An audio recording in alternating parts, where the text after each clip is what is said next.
फरीदाबाद के Ballabhgarh railway station पर आज केंद्रीय राज्य मंत्री कृष्णपाल गुर्जर ने सैकड़ों लोगों के साथ अमृत भारत स्टेशन योजना के तहत प्रधानमंत्री नरेंद्र मोदी का संबोधन सुना।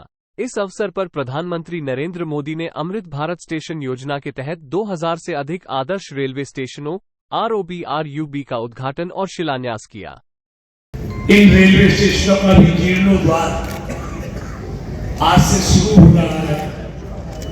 ऐसे शुरू के बीच उपस्थित भारतीय जनता पार्टी के पूर्व जिला अध्यक्ष बेटिया सुमन बाला जी, भाई टिप्पचंद शर्मा जी, हमारे रेलवे से deputy chief project manager Delhi division Shri Mandeep Singh जी,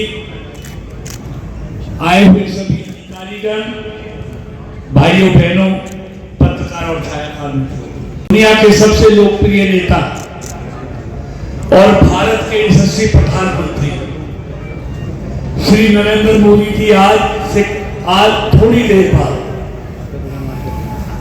लगभग 41,000 करोड़ की लागत से देश में 2000 जगह एक साथ आज रेलवे के नए प्रोजेक्टों का आज शिलान्यास करने जा रहे हैं। इस तरह के कार्यक्रम 2000 जगह एक साथ, जिसमें 554 रेलवे स्टेशनों का जीर्णोद्धार और 1500 जगह फाटक जहां होते हैं वह रेलवे रोड ओवर ब्रिज है, रेलवे ओवर ब्रिज जिसको हम बोलते हैं। 1500 जगह एक बार, यानी कि फाटकों से लगने वाले जाम से मुक्ति मिली। ये अपने आप में एक आज गिनीज बुक ऑफ रिकॉर्ड बनने वाला है। और वैसे भी आज के इस कार्यक्रम का नाम विकसित भारत विकसित रेल। अगर भारत को विकसित बनाना है, जो मोदी जी का संकल्प है, तो हमको हर क्षेत्र को विकसित करना पड़ेगा।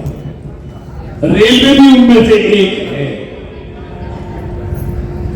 देश में कुल 1300 रेलवे स्टेशन है।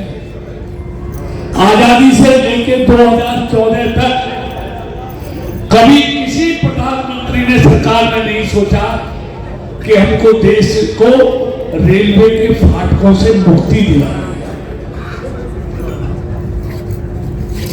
जिनके कारण व्यक्ति की सुरक्षा भी खतरे में पड़ती है, रेलवे की स्पीड भी नहीं बढ़ती, समय भी बर्बाद होता है, तेल भी बर्बाद होता है और देश लोगों को मानसिक परेशानियों से भी गुजरना पड़ता है।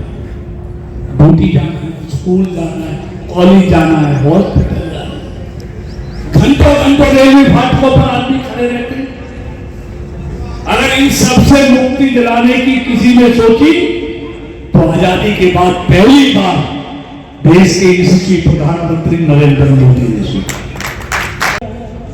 अभी नया बनाकर आज में लगभग मीटर और औरंगाबाद में बहुत पुरानी मांग थी। आज 2 बजे में मीटर और औरंगाबाद में भी इसी तरह का वेहिकल पास लगभग 55-60 करोड़ की लागत से आज शिलान्यास करने जा रहा हूं। मीटर और औरंगाबाद को भी हम पूरा फ्लाईओवर बनाने जा रहे हैं। इसी तरह उनकी आपने देखा होगा, बहुत दुर्घटनाएं होती हैं, वहां भी लोगों की मांग थी। आज मैं उसका भी 30-35 करोड़ की लागत से आज उसका भी शिलान्यास करने जा रहा हूं। यानी कि 100 करोड़ के पुल आज पलवल में भी 20 और मुर्कुटी में दे रहे हैं। ये तमाम का काम करने की नीयत होनी चाहिए। अगर नीयत नहीं होगी तो काम नहीं होंगे। मोदी और मनोहर की सरकार की भी नीयत है, और जो आपने हमको और मूल चंदी को जो विधायक बने उन सबकी नीयत है काम करने की, इसलिए काम हो रहे हैं। अंत में इतना कहते हुए अपनी बात को समाप्त करूंगा। मित्रों, जो जेवर एयरपोर्ट है, जो KGP है, जो ताज एक्सप्रेस वे है, इससे फरीदाबाद जुड़ा नहीं था। गांवों में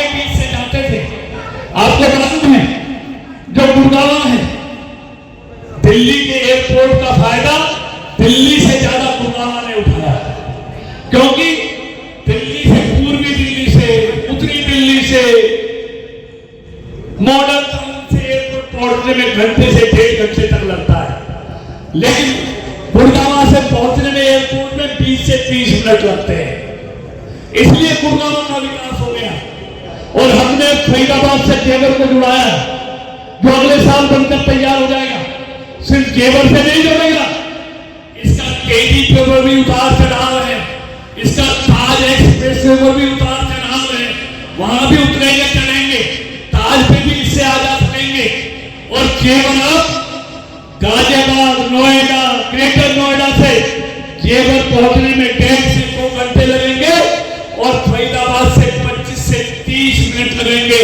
मेरी बात याद रखना, जो फायदा एयरपोर्ट को गुड़गांव ने दिल्ली का उठाया, यूपी से ज्यादा फरीदाबाद जेवर एयरपोर्ट का फायदा उठाएगा और ये पूरा एरिया ऐसे ही चमकेगा जैसे आज गुड़गांव चमक रहा है। मेरी बात याद रखना।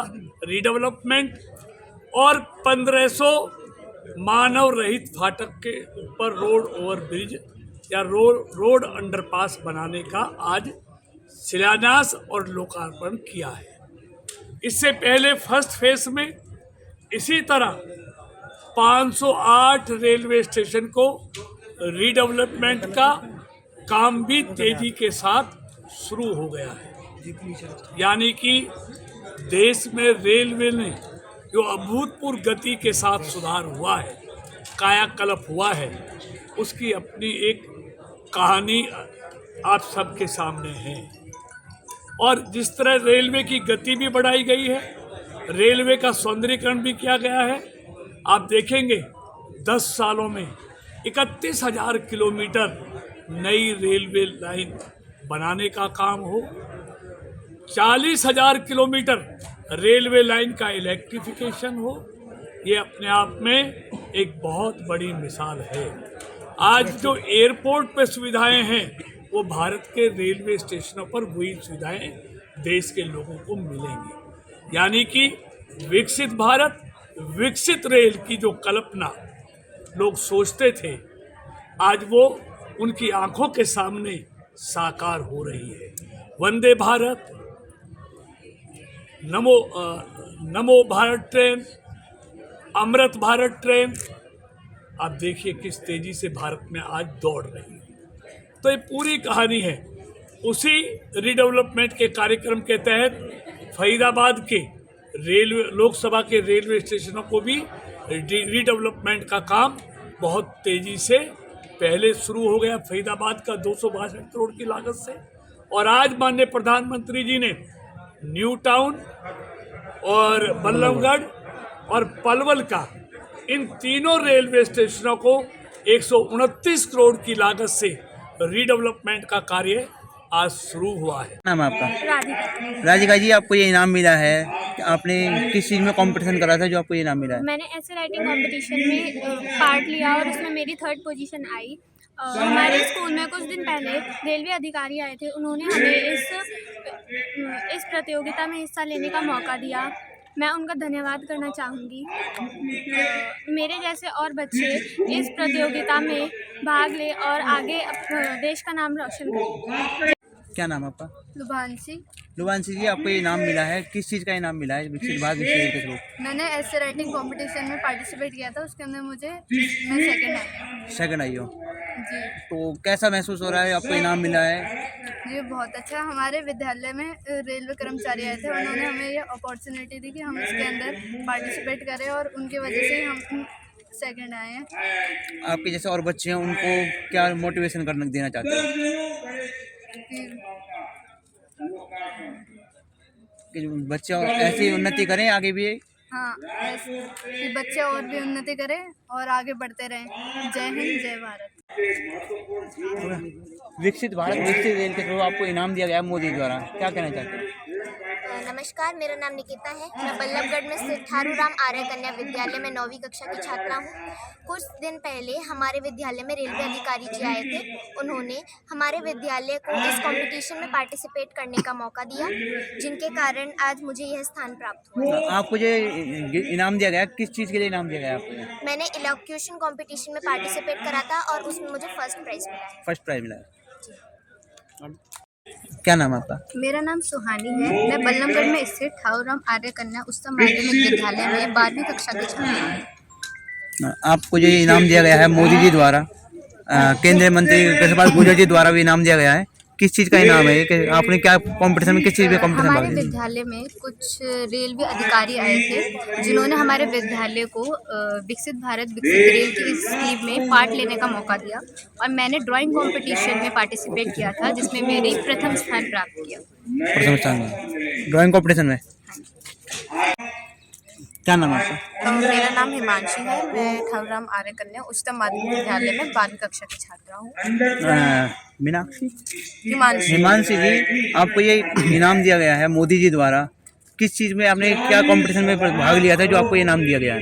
रेलवे अथॉरिटी हमारे स्कूल में आए थे। उन्होंने विकसित भारत विकसित रेल में हमें एक टॉपिक दिया था, उसमें एलोक्यूशन में मैंने पार्ट लिया था। तो सीनियर विंग में मैं सेकंड आई हूँ और उसमें मैंने अपने भाव व्यक्त किए थे कि कैसे भारत विकसित हो सकता है और रेल विकसित हो रही है आज। तो उसमें आपने क्या रेल के बारे में क्या क्या चीज़ दर्शाई गई थी, क्या वो मैंने बताओ उसमें बताया था कि कैसे रेलवेज डेवलप हो रही है और हमारे मोदी जी ने ऑनरेबल प्राइम मिनिस्टर हमारे, उन्होंने कैसे एक अपने व्यूज़ को, अपने विजन को आगे बढ़ा रहे हैं। उनका विजन ये है कि वो 2047 तक, जब तक 100वां हमारा स्वतंत्रता दिवस होगा, तब तक हमारा इंडिया एक डेवलप्ड कंट्री बन जाए। तो उस चीज़ को पूरा करने के लिए वो सोचते हैं कि जो रेल इंफ्रास्ट्रक्चर है वो डेवलप हो। उससे आपने रेल के बारे में, जैसे पहले रेल कैसे चलती थी, उसके बाद पहले कैसे कोयले से चलती थी, स्टीम्स, और फिर अब बुलेट ट्रेन आई है, ये सारी चीज़ें मैंने उसमें डिस्कस करी। Thank you.